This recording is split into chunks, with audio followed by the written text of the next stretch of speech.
Небольшой уголок Франции в самом центре Вологды. Здесь можно попробовать ремесленный хлеб на закваске с хрустящей корочкой снаружи и невероятной нежностью внутри. Его выпекают ежедневно, поэтому хлеб всегда свежий. На что стоит обратить внимание, так это на яркую витрину с десертами и на круассаны, которые помогут почувствовать себя настоящей парижанкой.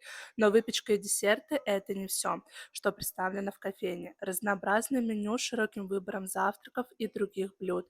Большая кофейная карта с авторскими напитками, например, латте с натуральной ореховой пастой. И это все сопровождается по-настоящему французской атмосферой, а интерьер передает ощущение дома и уюта.